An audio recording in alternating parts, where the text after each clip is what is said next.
there, thanks so much for stopping by. This is day number 7. I'm going to show you how to make a few cards and some gift tags using perfect pearls and featuring snowflakes. So let's get started. These are the projects that I'm going to be working with today and showing you how to do. I'm trying to make a lot of gift tags to go with my cards just because I have all the products out, and why not make a gift tag, because I'm always in need of a really pretty gift tag.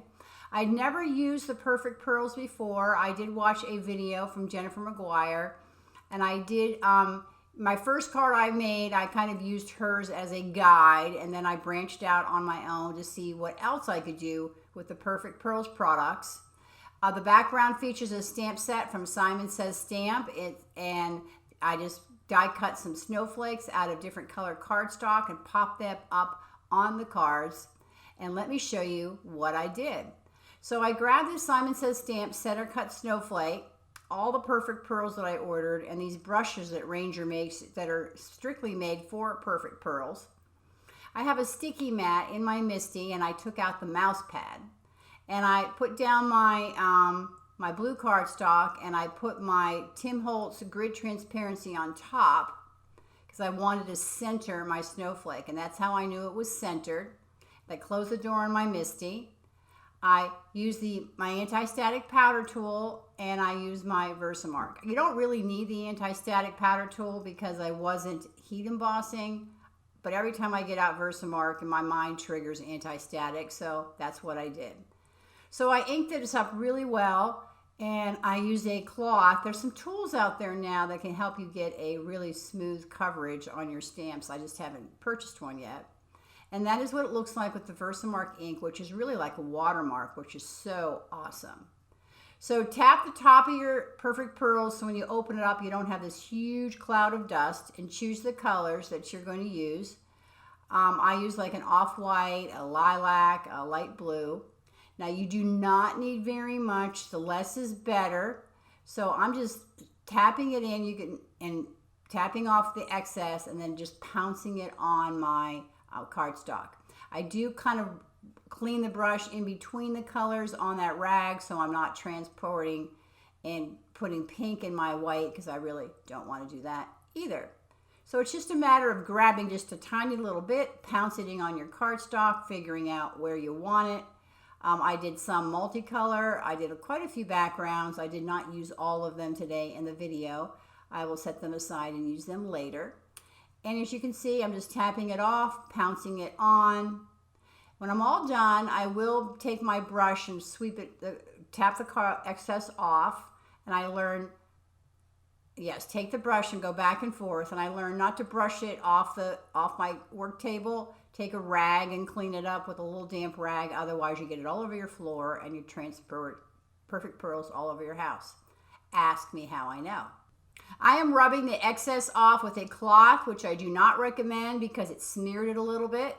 You'll see in a minute that I grabbed a flat bottom brush and rubbed it off that way. Now you can set this with a fixative, or you can set it with a fine mist of water. I don't have a fine mist, so that didn't really work for me. I do have a fixative that I will link in the description below or in my blog post and tell you what fixative I used, and it worked really, really well. I went outside and sprayed it. So this card, I'm only using 2 colors. I'm using the light blue and the Perfect Pearls color. It's kind of a white. And then I thought, well, let me try it on red and see what it looks like on red cardstock. And I went with the metallic gold, and I went with the white and a little bit of like the peach color. And when I say metallic gold, it's not called metallic gold, it's just gold. So this is the brush I grabbed from my stash. It's not a very big brush, expensive brush. I just use it for this stuff like this, and it worked much, much better than the thin brush, and it worked much, much better than the cloth. So that's how I did all of my backgrounds, and you can see there's no smearing or smudging, and the shine is just incredible. And it is one of the easiest things you'll ever want to do. So after I stamped my first one, I wanted to show you how I lined up my second one. I put my grid transparency on my stamp, put my cardstock on top of that, and I wanted to show you, if you don't have a sticky mat, just get yourself a little bit of temporary tape and tape the back of your cardstock, and then close your MISTI upside down on top, grab it. You can see where it's centered there, and that worked really well. So I wanted to try it out on white cardstock. I did not like it as much as I did the colored cardstock, but it did come out really pretty and it's shiny. I just feel that Perfect Pearls works better on colored. So I grabbed some of my background stamps, and this is Simon Says stamp Sweater Weather. It's one of my fave Christmas go-to background stamps. I'm lining my cardstock on top of my stamp so I know that it's straight, and then I'm going to close the back of the MISTI on top, flip it over, and now I know my cardstock is straight. So I used just white on this background, and I pounced it all over. And I really like the way it looked on the white cardstock. It's like a platinum. It's not really a silver, and it's not really a white. I did it again with gold. And so I have all these backgrounds. So now I'm trying to figure out, well, what do I want to do with the backgrounds? Simon Says Stamp came out with some really nice snowflakes this year. That one's called SOPHIE, and that's Crafter's Companion Winter Wonderland mirrored cardstock. I use it a lot on the winter. So I cut 3 of the white snowflakes and 1 out of the light blue, and I use this Sizzix brush tool to get the pieces out of the dies. It works really well. I did not use it on the mirror because I didn't want to scratch the mirror. So I layered it 4 together, 3 snowflakes and 3 white and 1 mirror, and I used glue. In hindsight, I should have used Stick It adhesive. If you don't know what that is, I'll link to that below. It would have worked out much better than all those little pieces of glue all those little depths of glue that I was using. So I love this Trinity Stamps holder. I put some pearls on there, and that is the finished card. I will show it to you in just a second. And then I grabbed my red one and with my snowflakes, and I'm trying to figure out, well, what do I want to do with this one? And I went to my stash for all my, Simon comes out with snowflakes every year, and which ones did I want to use? So I grabbed that with the stylish snowflakes, and I cut it out of that mirror cardstock, and that cardstock's really thick, so I had a difficult time cutting out these snowflakes. It was hard to get all the pieces out, no matter how many times I ran it through my Gemini Junior. Well, I decided I didn't like the snowflakes on top of the background because I felt they got a little lost with that busy background, and my answer to that is always add a strip of vellum. Vellum always diffuses it, and then you can, anything looks great on top of the vellum. So I put up some tape behind it, and I'm just folding it over, and making sure that I get a nice crisp edge, as you can see. And then I really wanted to make sure that it was straight because I have a striped, background on the front. Just fold it over and just tape it. And that's how I do my vellum strips. So I'm going to glue down all of my snowflakes, and I will then show you how I adhere that vellum to the card so it's not popping up, like as you can see right now, it's got like a little gap in between. So I hold it open like that and put little tiny drops of glue behind the center of each snowflake. I do it look on the other side as well. And you don't have to do all, you can do a few. Then put something heavy on top and let it just dry. I use an acrylic block. Only takes a couple of minutes. I stamped this sentiment out of the Ready Set Snow stamp set. I can link that one. I will link that one as well. And I die cut it out. And then I wanted to put some bling in the middle. Now I did take these off and put a little bit of glue on there because it's rhinestones and glitter, and I wanted to make sure it's stuck. Now I don't know if you know that you can color your rhinestones in with Sharpie. This is how I do my rhinestones. I have lots of different color Sharpies. I pick them up with my pokey tool. That's my technical term for it. Pop them down there, and as I said, I did go back and put some glue behind it. And I just love the way that card came out. You can see it's not popping up in the middle anymore because that little tiny bit of adhesive is holding it down. So I grabbed the My Favorite Things tall tag. There's the same tag, just one has the, one square across the bottom and the other one's got the V. I can't think of what it's called.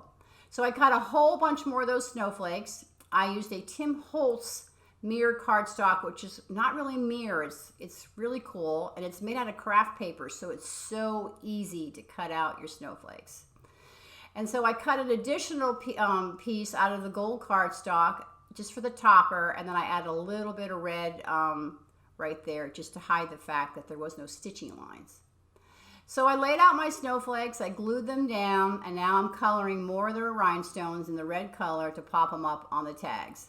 Now I'm more of a, cutesy kind of tag person, but every once in a while I need a really elegant tag, and these look really great on wrapping paper, like KRAFT cardstock or something like that.